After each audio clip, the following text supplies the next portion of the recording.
ಗೌತಮ ಬುದ್ಧ ಪರಿಶಿಷ್ಟ ಜಾತಿ ಸಹಕಾರ ಸಂಘದ ವತಿಯಿಂದ 206ನೇ ಭೀಮಾ ಕೋರೆಗಾಂವ್ ವಿಜಯೋತ್ಸವದ ಪ್ರಯುಕ್ತ ವೀರ ಯೋಧರಿಗೆ ನಮನ ಕಾರ್ಯಕ್ರಮವನ್ನು ನಗರದ ಆಜಾದ್ ಪಾರ್ಕ್ ವೃತ್ತದಲ್ಲಿ ಹಮ್ಮಿಕೊಳ್ಳಲಾಗಿತ್ತು.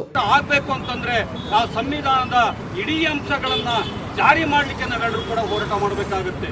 ಮನುವಾದಿ ಸಂತತಿಯನ್ನ ದೂರ ಇಟ್ಟು, ಆಡಳಿತದಿಂದ ದೂರ ಇಟ್ಟು, ಈ ದೇಶದ ಈ ನೆಲದ ಮೂಲ ನಿವಾಸಿಗಳು, ಶೂದ್ರರು, ಅಲ್ಪಸಂಖ್ಯಾತರು ಆ ಅಧಿಕಾರವನ್ನು ಹಿಡಿದಾಗ ಮಾತ್ರ ನಮ್ಮೆಲ್ಲ ಸಮಸ್ಯೆಗಳಿಗೆ ಆ ಬೀಗವನ್ನು ತೆರೆಯುತ್ತೆ ಅಂತೇಳಿ ಈ ಸಂದರ್ಭದಲ್ಲಿ ಹೇಳಿ, ಗಣ್ಯರು ವೀರ ಯೋಧರ ಭಾವಚಿತ್ರಕ್ಕೆ ಪುಷ್ಪ ನಮನ ಸಲ್ಲಿಸುವುದರ ಮೂಲಕ ಕಾರ್ಯಕ್ರಮಕ್ಕೆ ಚಾಲನೆ ನೀಡಿದರು.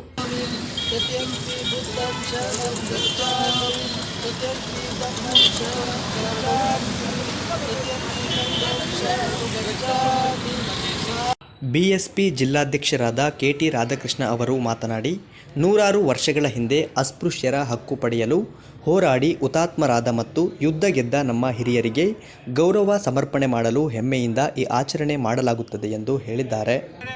ಪಕ್ಷದಲ್ಲಿರೋನು ಕೂಡ ಇವತ್ತು ಕರೆದ್ದಾರೆ, ಅವರೆಲ್ಲರೂ ಕೂಡ ಮನವರಿಕೆಯನ್ನು ಮಾಡಿಕೊಡ್ಬೇಕಾಗತ್ತೆ. ಮುಂದಿನ ದಿನಗಳಲ್ಲಿ ಕೋರೆಗಾಂವ್ನ ಯುದ್ಧ ಯಾಕಾಗಿ ನಡಿಬೇಕಾಗಿತ್ತ, ಮುಂದೆ ನಮ್ಮ ಜವಾಬ್ದಾರಿ ಏನು ಅಂತೇಳಿ ಇವತ್ತು ನಾವೆಲ್ಲರೂ ಕೂಡ ತಿಳ್ಕೋಬೇಕು. ಹಾಗಾಗಿ ಕೊನೆಯದೊಂದು ಮಾತು, ಇವತ್ತು ನಾವು ಕತ್ತಿ ಹಿಡಿಬೇಕಾಗಿಲ್ಲ, ಗನ್ ಹಿಡಿಬೇಕಾಗಿಲ್ಲ, ಫಿರಂಗಿ ಹಿಡಿಬೇಕಾಗಿಲ್ಲ. ಅದಕ್ಕಿಂತ ಪವರ್ಫುಲ್ ಅಸ್ತ್ರವನ್ನು ನಮಗೆ ಡಾಕ್ಟರ್ ಬಾಬಾ ಸಾಹೇಬ್ ಅಂಬೇಡ್ಕರ್ ಅವರು ಕೊಟ್ಟಿದ್ದಾರೆ. ಅದು ಒಂದೇ ಒಂದು ವೋಟ್ ಅಷ್ಟೇ. ನಾವು ಅದಕ್ಕೆ ಭಯ ಪಡಬೇಕಾಗಿಲ್ಲ. ಅದು ಗುಪ್ತ ಮತದಾನ. ನಾವು ಯಾರಿಗೆ ಹಾಕಬೇಕು? ಮನುವಾದಿಗಳನ್ನ ಬಿಟ್ಟು ನಾವು ಮತವನ್ನು ಹಾಕಬೇಕಾಗುತ್ತೆ. ಕೆಪಿಸಿಸಿ ವಕ್ತಾರರಾದ ಎಚ್ ದೇವರಾಜ್ ಅವರು ಮಾತನಾಡಿ, ಭೀಮಾ ಕೋರೆಗಾಂವ್ ವಿಜಯೋತ್ಸವದ ಅಂಗವಾಗಿ 1818 ಜನವರಿ 1ರಂದು 500 ಮಂದಿ ಮಹಾರ್ ಸೈನಿಕರು 28,000 ಮಂದಿ ಪೇಶ್ವೆಗಳ ಶೋಷಣೆ, ಅಸ್ಪೃಶ್ಯತೆ ವಿರುದ್ಧ ಹೋರಾಡಿ ಯುದ್ಧ ಗೆದ್ದು ಬಂದ ಈ ನೆನಪನ್ನು ನಾವೆಲ್ಲರೂ ಸ್ಮರಿಸಿಕೊಳ್ಳುವ ದಿನ ಇದಾಗಿದೆ ಎಂದು ಹೇಳಿದ್ದಾರೆ.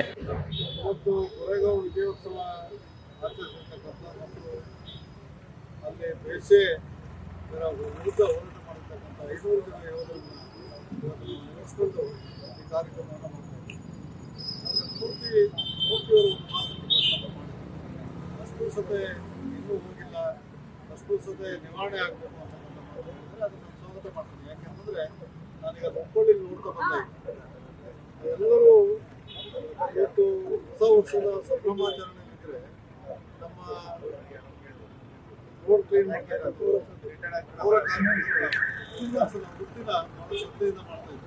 ನಮಗೆಲ್ಲ ಗೊತ್ತೇ ಇದೆ, 1950ಕ್ಕೆ ನಾವು ಸಂವಿಧಾನಕ್ಕೆ ಬದ್ಧವಾಗಿ ಒಂದು ಪ್ರಜಾಸತ್ತಾತ್ಮಕ ಪ್ರಜಾಪ್ರಭುತ್ವ ವ್ಯವಸ್ಥೆಗೆ ಬಂತು. ಅದಕ್ಕಿಂತ ಹಿಂದೆ ಇದ್ದಂಥ ವ್ಯವಸ್ಥೆ ರಾಜಪ್ರಭುತ್ವ ವ್ಯವಸ್ಥೆಯಲ್ಲಿ ಇವತ್ತು ಇಸ್ಲಾಮಿಕ್ ಕಂಟ್ರಿಗಳನ್ನು ನೋಡ್ತೀವಿ, ಶರಿಯತ್ ಕಾನೂನು ಮೇಲೆ ದೇಶಗಳ ನಡೆಸ್ತಾ ಇದ್ದಾರೆ. ಅದೇ ರೀತಿ ರಾಜಪ್ರಭುತ್ವದಲ್ಲಿ ಹಿಂದೂ ಧರ್ಮದ ಅಡಿನಲ್ಲಿ ಮನುಸ್ಮೃತಿ ಆಧಾರಿತವಾದ ಒಂದು ವ್ಯವಸ್ಥೆ ಇತ್ತು. ಆ ಮನುಸ್ಮೃತಿ ಆಧಾರಿತ ವ್ಯವಸ್ಥೆಯಲ್ಲಿ ಸಮಾಜವನ್ನು, ಮನುಷ್ಯರನ್ನು 4 ವರ್ಗಗಳಾಗಿ ವಿಂಗಡಣೆ ಮಾಡಲಾಗಿತ್ತು. ಬ್ರಾಹ್ಮಣ, ಕ್ಷತ್ರಿಯ, ವೈಶ್ಯ ಮತ್ತು ಶೂದ್ರ ಅಂತೇಳಿ.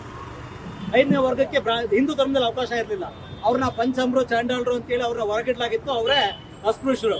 ಹಿಂದೂ ಧರ್ಮವನ್ನು ಒಪ್ಕೊಂಡಿರ್ತಕ್ಕಂಥವ್ರು, ಜಾತಿ ವ್ಯವಸ್ಥೆಯನ್ನು, ವರ್ಣ ವ್ಯವಸ್ಥೆಯನ್ನು ಒಪ್ಕೊಂಡಿರ್ತಕ್ಕಂಥ ಸವರ್ಣೀಯರು, ವರ್ಣ ವ್ಯವಸ್ಥೆಯನ್ನು ಹೊರಗಿರ್ತಕ್ಕಂಥವ್ರು ಅವರ್ಣೀಯರಾದರು. ಅಂದರೆ ಆ ಅವರ್ಣೀಯರೇ ಇಲ್ಲಿನ SC ST ಏನು ಅಂತ ಕರಿತೀವಿ. ಅವರು ಶೂದ್ರೂ ಅಲ್ಲ, ಬ್ರಾಹ್ಮಣರು ಅಲ್ಲ, ವೈಶ್ಯರಲ್ಲ, ಕ್ಷತ್ರಲ್ಲ. ಫಸ್ಟ್ ಆಫ್ ಆಲ್ ಅವರು ಹಿಂದೂಗಳೇ ಅಲ್ಲ.